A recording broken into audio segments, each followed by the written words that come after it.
SK sudah ditentukan siapa-siapa yang akan menjadi peserta. Nah, selanjutnya kita akan membahas materi-materi kita adalah yang pertama adalah Google Workspace for Education. Apa itu Google Workspace for Education? Google Mail. Kemudian bagaimana kita memanfaatkan Google Chat, Google Room di dalam Gmail itu. Jadi nanti Gmail itu bukan hanya sekedar untuk menerima pesan, ya, bukan hanya sekedar untuk mengirim pesan, tetapi kita akan memanfaatkan untuk hal yang lebih luas. Yang kedua, bagaimana cara kita memanfaatkan Drive. Bagaimana kita menyimpan di Drive, bagaimana kita menyebarluaskan data dari Drive, bagaimana kita membagi Drive, ya, dan bagaimana merename, bagaimana memberikan nama, dan bagaimana menghapus Drive itu semua.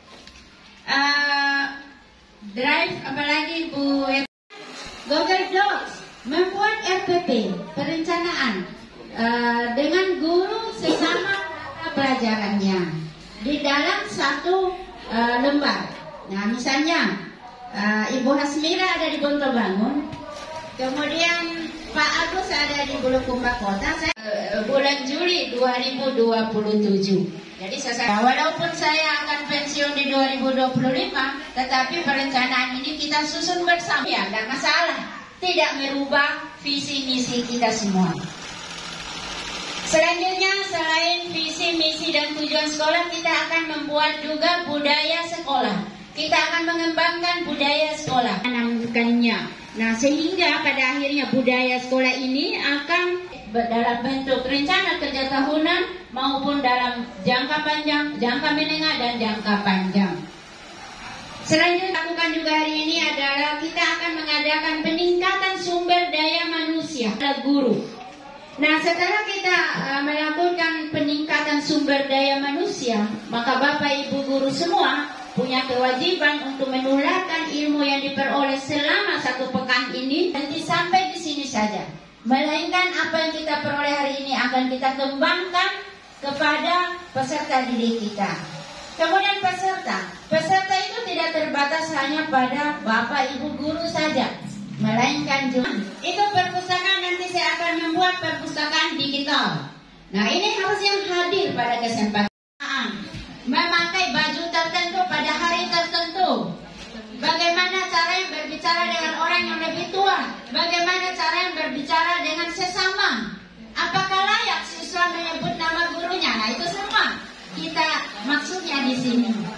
Nah, bagaimana poin ini? Ya, kapan untuk menuju kewirausahaan. Di kelas 7 ada yang namanya P5. Apa itu P5? Proyek penguatan profil pelajar Pancasila. Melalui P5 akan kita meningkatkan kemampuan anak dalam berwirausaha melalui kegiatan proyeknya.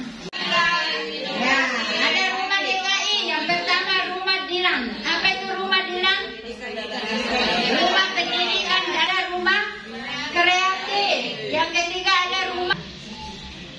Selamat pagi. Pagi. Luar biasa.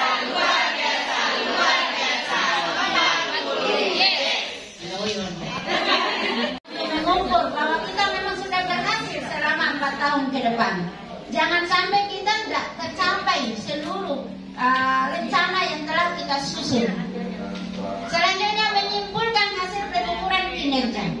Jadi nanti setelah dirumuskan, ditulis, kita akan simpulkan apakah kinerja kita termasuk cukup, baik, atau amat baik. Nah, salah satu indikator kinerja adalah melalui PKG. Apa itu PKG?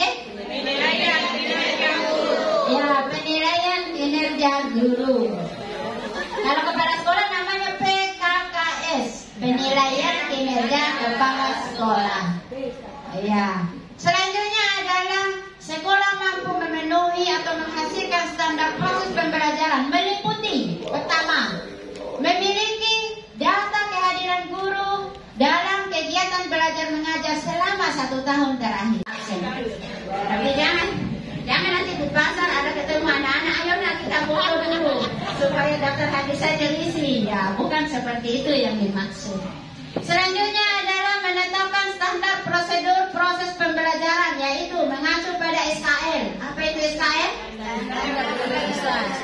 kompetensi lulusan.